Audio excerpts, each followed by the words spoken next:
Hello and welcome to Dance Teachers Academy. I am your host, Jose on the mic, and with me, as always, is the lovely, amazing dancer, Aimee. How are you doing today?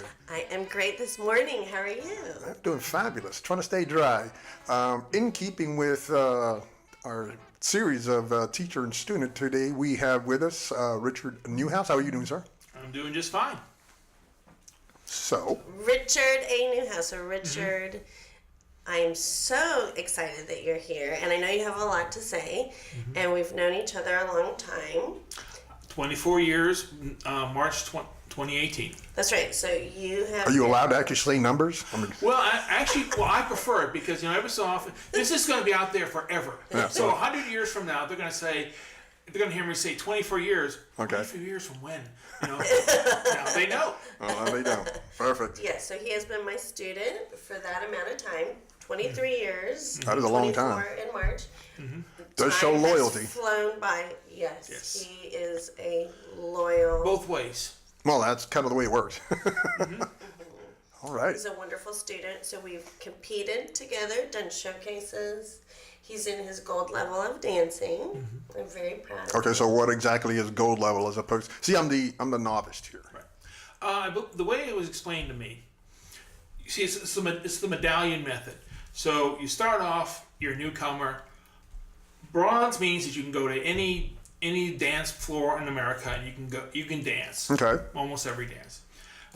Silver level is more of a more expressionist level. I mean, you do go a little farther. You do a little more. You're not just dancing on the floor. You're the star of the floor. Okay, so We you call it increased. a highly stylized social Highly dancer. stylized. Right. Oh, Highly okay. stylized social dancer. And yes. gold is more, you're approaching more of the professional level. Oh, okay. Nice. What you learn there, you cannot just generally pick somebody off the floor and say, here, dance this gold level with me. But but it is more, you can use bits and pieces of it, but it is more of showcases and competition levels. Oh, okay. And more than just the casual. Right. So you get to show off your skills in this case. Yes, and so the way that a teacher would describe it is a gold level. And is someone just took off. Gold level took off across the sky. Yeah. Gold level is a lifetime hobby. They've decided dancing is their lifetime hobby. Also described as a semi-professional or professional level of dance. So. Okay, well, Yeah, so- now we all know. Hey, Richard. Yeah. So this is great. And so, Richard, you were excited about coming on the podcast. And I'm going to teach you a little bit about podcasting right now that I learned to not bang the table. Jose gets after me about that. I did get mention that, excited don't I? and I bang the table. So that comes we through. forgot to tell you about that. Well, no, I heard you tell Anna about it, so I I do told watch him. their podcast, Yeah. Yay.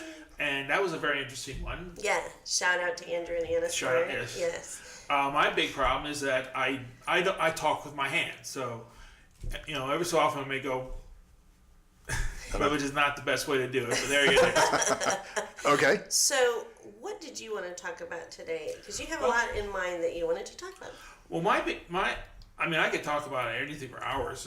You want to hear about the history of the Shadow magazine, but probably not. Yeah, we'll stick to dancing. We're going to stick to dancing.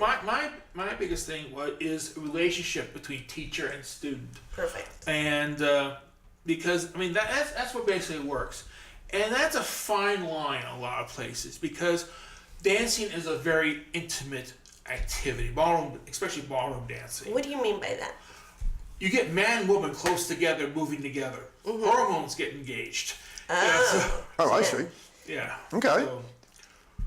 So what do you... I've actually, hopefully they don't know this, and hopefully I didn't cross any lines with that, excuse me. You go right ahead.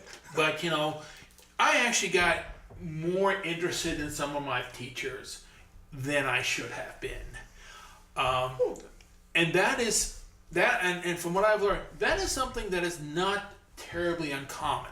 Correct. Hopefully, like I said, I didn't take the line. I realized, and this is where the thin line comes in. You are my teacher. I hope I don't say this the wrong way, but you are my teacher. You are seeing me because I'm paying you money to teach me how to dance. We like to be with each other. We do things with each other, competition. But what we do with each other is basically that. We went to Savannah for a competition. We didn't go there because I said to Aimee, hey, why don't you and I take a trip to Savannah? When I see, you and I have never gone to a social dance event together, except for maybe a practice party at the studio. When I see a teacher at the USA Dance or one of those other kind of dances with a student, that's usually because the student is paying for them to be there, and that's not a bad thing.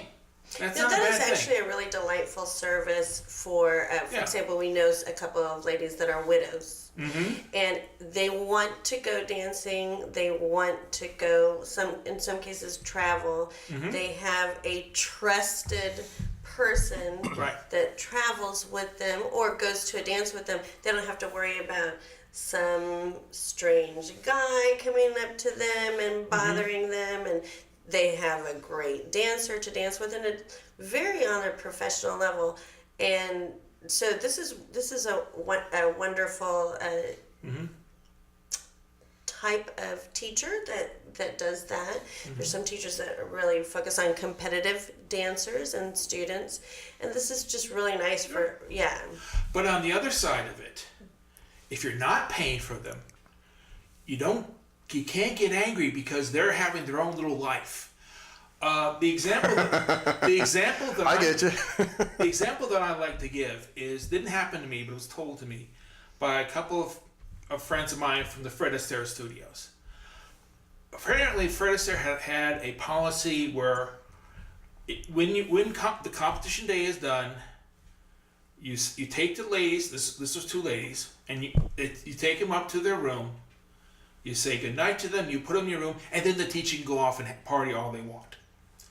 So what happened to these people is that the teachers took them up to their room. They went to the club in the hotel, started a party, and 5 minutes later, the students walked in. The teachers got upset. They said, "What are you doing here? We put you to bed." And they said, "We're here to have fun. We don't have to have fun with you, because you are here with your friends, with your teacher friends, and you want to party with them and put your hair down. That's fine. You go and do that.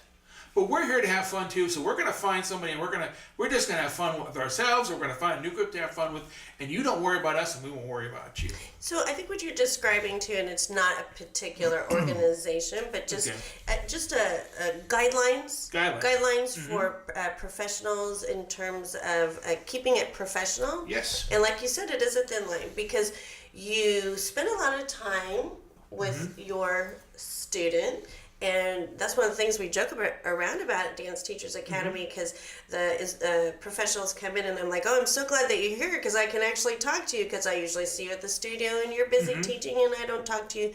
We're talking to our students, so we get to know our students really well. So there's guidelines that are in place, and so you're talking about taking the students to the room. This is the gentleman instructors escorting the ladies, make sure they're safely gotten to their hotel room, which is such a nice gesture. And then it's hard, right? So this is an interesting situation, which happened a long time ago. Yeah. But and so I think some things have changed, but it's like, how do we do that? How do we keep professional but still maintain this? Obviously, a friendship develops when you spend that much time together and you're communicating. So this is one of the things that you wanted to talk about: trust and respect. Right. Yeah, tell us about that. Well, again, it is a case of, in this case, it's respecting the boundaries of your teacher. Again, your teacher likes you. Your teacher's your friend. Your teacher wants to be there for you, but your teacher has their own life. Again, I'm going back to, as I started with this, you can attach an attraction to your teacher. Okay. Your teacher that may not return that. They want to be your friend, but they want to go live their own little life. I'm here. They're trying to keep it on a professional level as well. They're trying to keep it on a professional level, but I'm saying more. The student has to realize that they have to go on. They have to go on their own. That Oh yeah, absolutely. An example that did happen with me in Aimee is that there was one studio where there was a restaurant real close by. I got early. I said, okay, I'm going to have something to eat. I walk into the restaurant. There's Aimee and another teacher. I don't know what they're doing. They may be talking about the studio, teacher stuff, whatever. Talking about you. Or talking about me. Or they may just want to be, here's two friends who want to be with themselves and talk about Like their a little friends off stuff. time or something. Right. Yeah. They don't want, because they do have to, when they deal with a student, they do have to be careful. They don't want to insult the student, but they, so this is a chance to let their hair down. I was very uncomfortable how to approach him until May motioned me over. I was just keeping my distance, and I just hit the mic again. I was keeping my distance. I heard that. Here we go. Maybe this might work. I was keeping my distance, and I was going to sit someplace else until May motioned me over. Simply to give, this is not their time. They got to put, this is their time to be by themselves, to not be a teacher, Right. and so give them their space. Sure. Don't encroach in their private lives. Exactly. I don't. nothing wrong with that. Want my. I go work. I don't want my boss to just suddenly show up at my home and just walk on in and say, hey, How you doing? yeah, Give me something to drink. that's right. Okay, Stacy, if you do that, I would be happy to do so. But Oh. I just got an invite. HR. if you bring your husband, your family, that's good too. But Bring a blind date for Richard. Yeah, That'd be fun. Somebody But that's nice. another podcast. that's another somebody part. nice. Actually, but that does follow too. Again, you have been very helpful to me in my social life. When I have gone out, and I often say, "Man, what should I do? What should I do?" And she's given me some advice, some good, some bad. But it is. But again, Good. It's just a suggestion. but it is. But there it is. I mean, you were being my friend and helping my advice, but.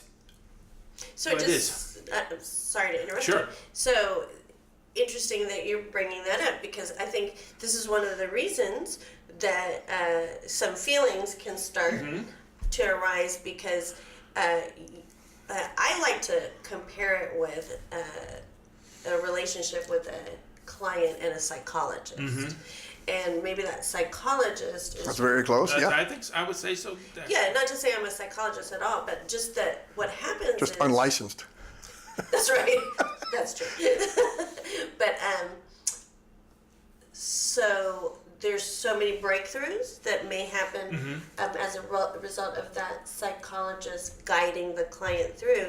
Then the client is extremely grateful because they've gotten way more than they thought they would. They feel like, okay, I'm going to come here and I'm going to maybe get a little better or a little advice, whatever the situation is. All of a sudden there's some great leaps and bounds, unexpected surprises that are positive. And so it's easy to attach those positive things happening in that client's life to the psychologist and be extremely grateful. And then, what is it that I'm saying? So then... Well, again, with a psychiatrist, you are getting close to that person because you're opening yourself up. In this case, Showing mentally, vulnerability. Yes. you're telling them you're telling your deepest secrets, your deepest desires. Sure, and you open yourself up as a student when working with a teacher, especially if you're getting ready for a competition, because of course, or a show, because you have to overcome not just physical, learning a routine choreography, but there's a mental, oh my gosh, I'm really nervous about dancing in front of people, and so we have to overcome things mentally. So I think as students, right, you're having to open up, like, well, I'm worried that, kind of opening up a deep fear, maybe not the deepest fear, but I'm so concerned that X is going to happen, Right. and how should I overcome that? Well, I mean, that sometimes happened. That wasn't with a maid. But there was this one routine I was doing with my amateur partner. She's a lovely lady named Janice Bell. And Shout out to Janice. Right? Shout out to Janice. That just happened. That just happened. And she's a great dancer. and we were starting to do a tango routine, and all of a sudden, the entire routine was gone. I couldn't remember a single step in that routine. So I just told her just to go with it, and we just went off and we did everything I can think of about the tango. You know? I want to talk about that routine too. I kind of take over the story here because Sure. I was there when you performed that routine, and it was tremendously successful. So if people watching, they didn't know, so that was excellent on your part to, in the moment when you forgot, just to take over as a lead. And that's not easy when you have two amateurs together, right? So a professional can, we find the little buttons and get them to push. You'd be surprised what my thumb can do to move someone around in a competition. Experience. Yeah. Right. You got the bruises? You did great on that. So I want to come back to trust and respect. And it is, and sometimes that does have a conflict there, because in a competition, she has developed a routine where I can show myself to be the best I could be. Great. In the middle of the dance, where I get, again, sometimes you just forget. You just, or something happens where you want to, say another couple gets in your way and you can't go that way. Sometimes we get into a little struggle there, because I try to do something and she thinks I should be doing something else. So I try to go this way and she tries to direct me to the other way. And so who's leading who here? Wait a minute. Well, again, that is part of the issue, because even though I am the leader, Right. she knows more. She knows better than I do. She's the instructor. She's the instructor. No, well, she's the professional. Well, Okay. exactly. Because she. Give her a dress with a big P on it. Yeah, there we go. Actually, I want a cape. I have watched The Incredibles. You hear about capes. But, Yeah, so at the competitive level, at the gold level, professionals, there's a great article. I'll have to post it on my Facebook when I find the author of it. He's a competitive dancer. He wrote this great article called "Gone Blank," and it's great how he sets it up. He goes, "I'm with my partner. We're ready to compete. My hair looks fabulous. All this stuff." And he describes the judges looking at him, nodding approvingly as they're dancing their tango. And all of a sudden, he goes blank and he tries to pull his partner in a certain direction, and she's in a certain position that Right, that's not going to work. Yeah, this isn't going to work. it was such a great article. I'll post it on my Facebook, because I kept that, because I thought, oh my gosh, that's perfect. And that certainly has happened to me. But anyway, in a high level of dance, like the gold level or the professional level, you talk about, but hey, who's leading who? Well, it's really kind of a give and take. It is. Because the lady's part as a follower is a very active role. Of course it is. Yeah, and so sometimes as the lady is, or a lot of times as the lady is going forward, she's providing the energy for that particular step. So that's kind of the rule of that. Now, dancing with a professional, an amateur dancing with a professional, I'll do some extra things if I know that we need to Get back on track. rotate a little bit more so we don't run into someone, because I'm also looking at the floor too. My role is to make Richard look the very best. And I, on the takes. other hand, take my role as leader very seriously. So while she's trying to subtly direct me to where I need to go, I'm thinking, all right, I lead. Move here, move there. Come, woman. So, Yes, and so that one particular moment, I know what moment you're Asserting talking about. yourself and showing Yeah. confidence. Yeah, Yes. so there can be a conflict as an exception rather than Right. the rule. So Right. I know that sticks out in your mind because you were, cavemen. I'm not thinking just one instance. There have been several instances. There have been. So I imagine over And again, the problem is that she has worked out again the most optimum, and all of a sudden I'm not thinking the optimum way, so I'm trying to make something else work, and that's where where our situation is heading out. Again, she's trying to subtly move me to the most optimal direction, and I'm not seeing it. So trust and respect. Trust and respect. That situation. How do you connect that with trust and respect with your teacher? Well, part of it. Is it goes both ways. Because part of it is that I don't really think that fits this, because it's not, in this case it's not you sitting back and saying okay, stop the dance, stop the music, Richard, here's I know how it fits in. you know how to fix this, and you go to them. Okay. Well, I know how it fits this situation because you have gone through that. You said a couple of times. It bothers you. I was gonna bring that up. Yeah. Well, it's clear how you're talking about it, that it bothers you. So, and yet you'll come back to have lessons and to do another competition with me, because overall the experience is what? Overall, it's a grand experience. I mean, I've been doing 24 years with Aimee, almost 24 years in Aimee. I started dancing July 1990. So I've been doing this almost 28 years. That's a long time, dude. It is a long time.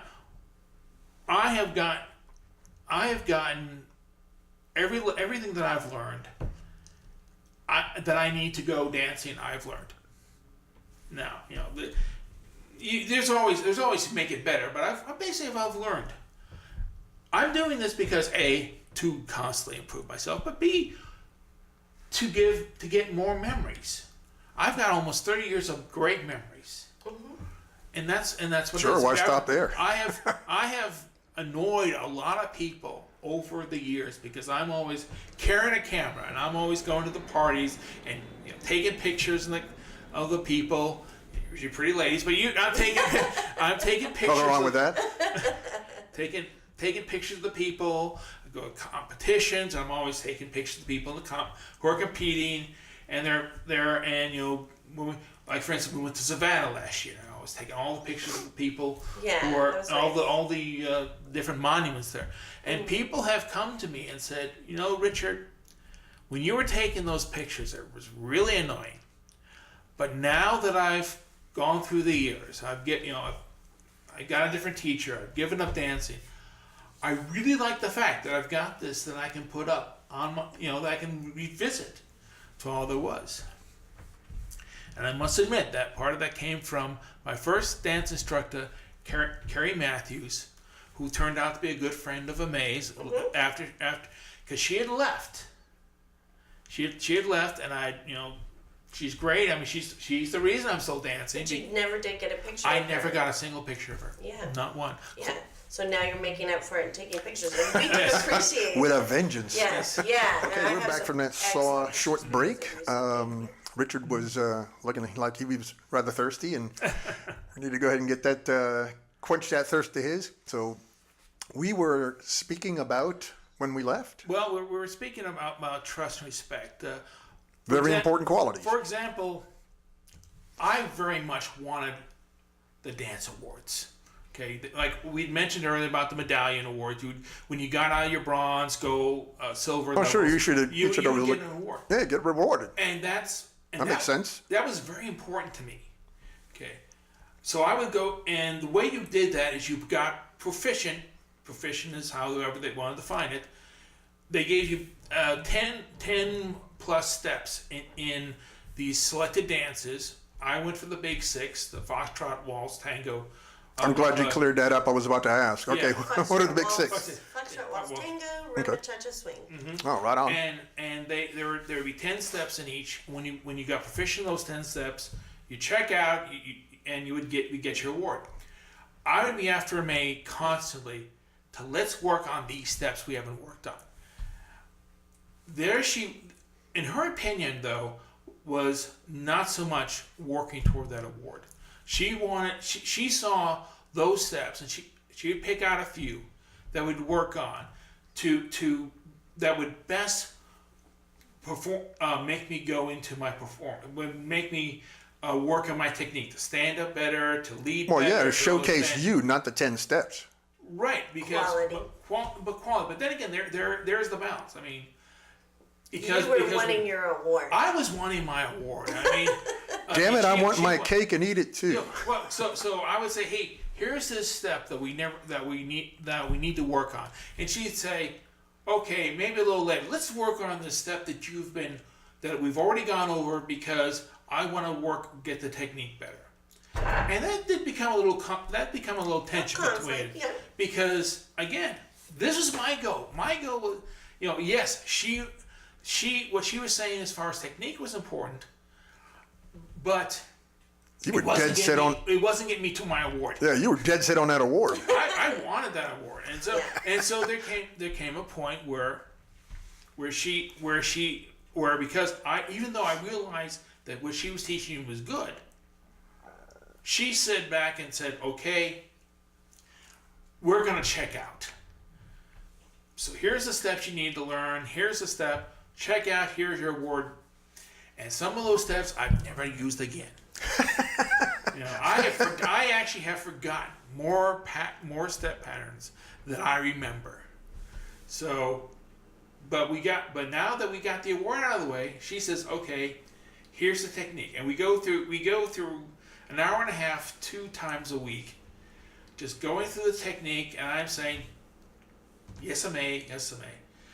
And part of it is also a problem, because I do have a problem with the technique, because when I improve on my technique, I don't notice it, because it's a very subtle, gradual thing. You know your step, here you don't know the step, here you know the step.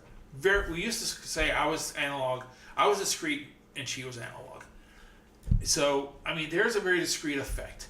You know it, you don't know it. Yeah. Okay. Pretty digital. Pretty digital. And so there I could feel good. I know this step. Again, the technique is so subtle. If I stand, I used to say we had the clop theory of dancing, where when you start, Great stomper. well, when you started, she'd say, okay, stand up straight, firm up your frame, lift, put your head in the right position, and you go home saying, great, because I went clop, clop, clop, clop. That's wonderful. And now she's saying, fit your frame, straighten your head, firm up your frame. Keep saying the same things over and over. And Because he's not listening. No, it's because he is. Can I ever get this right? Well, that's interesting frustration that Yes. students can go through, because we are saying the same thing, but you gave a good visual example of that, because from here you can say stand up straight, and you did stand up straight, and you did, and it can, Oh, now and my then it frame is square. grows, it Right. grows and grows and grows. Exactly. So you talk about wonderful memories that you've had because of dancing, and that's why you've been doing this for such a long time, And part of it is she understands me now, because what happened? We had a little break. Why? I was thirsty. So, and you just get this